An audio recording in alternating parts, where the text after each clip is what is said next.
O Morro dos Ventos Uivantes, capítulo 25.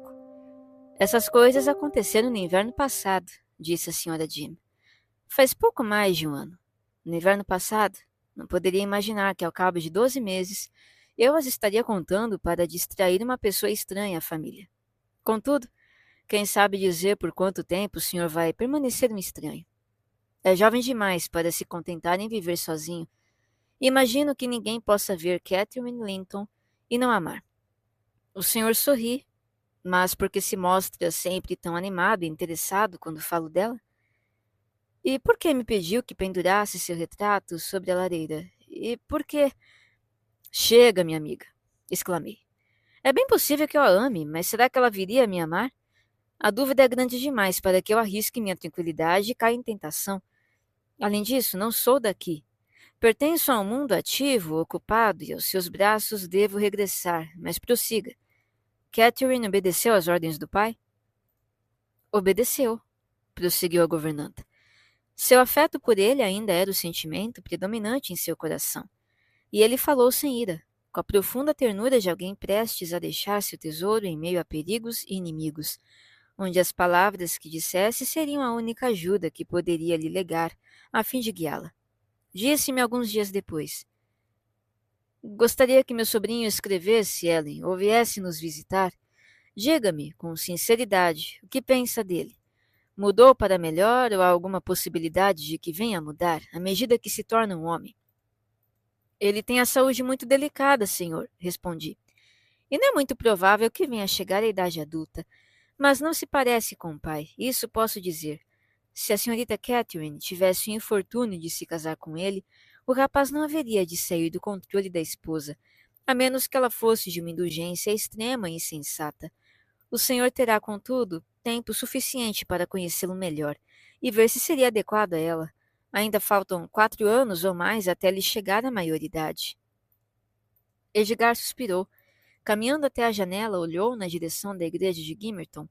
Era uma tarde nevoada e o sol de fevereiro brilhava suave.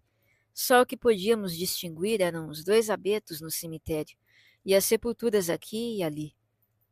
Tenho rezado com frequência, disse ele, como que para si mesmo, para que chegue logo o que vem se aproximando.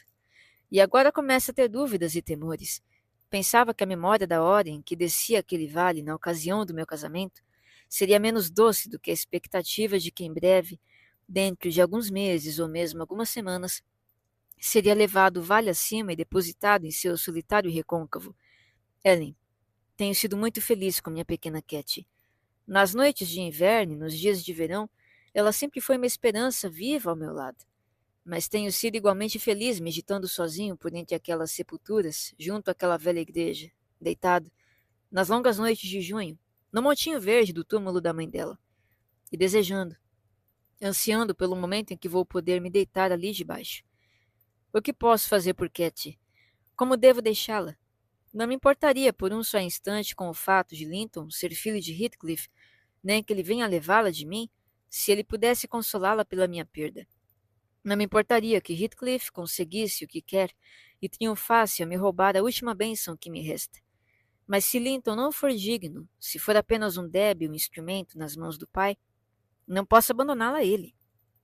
E por mais que seja difícil frustrar seu espírito alegre, devo perseverar e fazê-la sofrer enquanto vivo, deixando-a solitária quando morrer.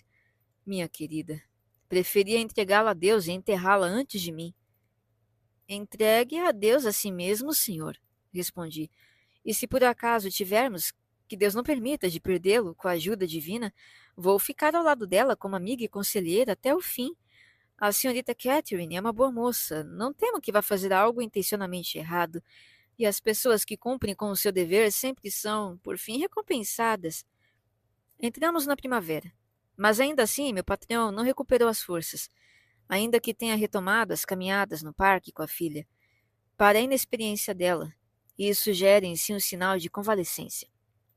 Além do mais, ele tinha as faces coradas com frequência e seus olhos brilhavam. Ela estava certa de sua recuperação.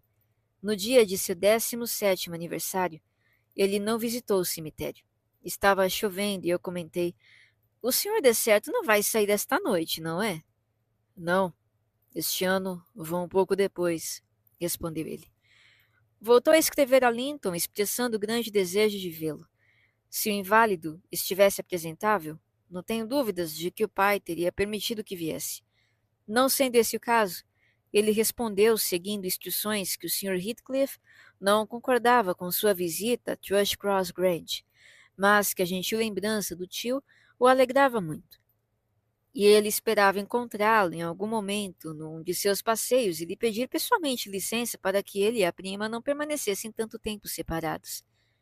Essa parte da carta era simples e provavelmente escrita por ele. Heathcliff sabia que ele tinha condições de suplicar com eloquência a companhia de Catherine, então em seguida dizia: Não peço que ela venha me visitar, mas será que nunca mais hei de vê-la, porque meu pai me proíbe de ir à casa dela, e o senhor a proíbe de vir à minha? Por favor, venha passear com ela de vez em quando no caminho para Heights, e deixe-nos trocar algumas palavras em sua presença. Nada fizemos para merecer esta separação e o senhor não está zangado comigo. Não tem motivos para não gostar de mim, como diz o senhor mesmo. Querido tio, mande-me, por favor, um bilhete amanhã e me dê permissão para ir encontrá-los onde o senhor quiser, exceto em Thrushcross Grange. Acredito que o encontro haveria de convencê-lo de que não tem o temperamento do meu pai. Ele afirma que sou mais seu sobrinho do que filho dele. E embora eu tenha defeitos que me tornam indigno de Catherine, ela os perdoou. Por ela, o senhor deveria perdoá-los também. Pergunta pela minha saúde. Está melhor. Mas se vivo sem qualquer esperança e condenado à solidão, ou à companhia daqueles que jamais gostaram e jamais virão a gostar de mim, como posso me sentir alegre e bem disposto? Embora se compadecesse do rapaz, Edgar não podia consentir no que lhe pedira, porque não podia acompanhar Catherine. Respondeu que no verão talvez pudessem se encontrar. Enquanto isso, desejava que ele continuasse escrevendo de quando em quando e prometeu-lhe dar conselhos e reconfortá-lo, no que pudesse. Por meio das cartas, bem sabia como era difícil sua posição e sua família. Linton aqueceu. Se o tivessem deixado à vontade, provavelmente teria estragado tudo, enchendo as missivas de queixas e lamúrias, mas seu pai vigiava de perto e, claro, insistia para que cada linha escrita pelo meu patrão lhe fosse mostrada.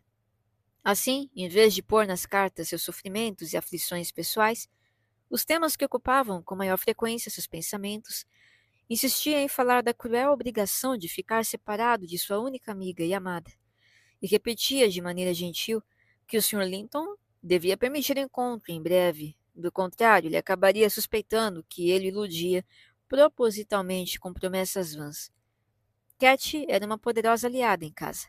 Com esforços combinados, por fim, persuadiram meu amo a deixá-los cavalgar ou caminhar juntos uma vez por semana, sob a minha guarda, na parte da charneca mais próxima de Grange, pois o mês de junho encontrou-o declinando ainda mais. Embora o Sr. Linton tivesse reservado, todos os anos, uma parte de sua renda para o futuro da filha, alimentava o desejo natural de que ela conservasse a casa de seus antepassados, ou pelo menos voltasse a ela dentro em breve. Achava que sua única perspectiva, nesse sentido, era uma união com seu herdeiro. Não sabia que este definhava quase tão depressa quanto ele próprio. Ninguém sabia, acredito. Os médicos não visitavam Wuthering Heights, e o jovem Heathcliff não recebia nenhum visitante que pudesse nos fazer um relato do seu estado de saúde. Quanto a mim, comecei a achar que meus prognósticos eram falsos e que ele devia estar realmente bem melhor, para sugerir passeios pela charneca, a cavalo e a pé, e por parecer tão entusiasmado em alcançar seu objetivo.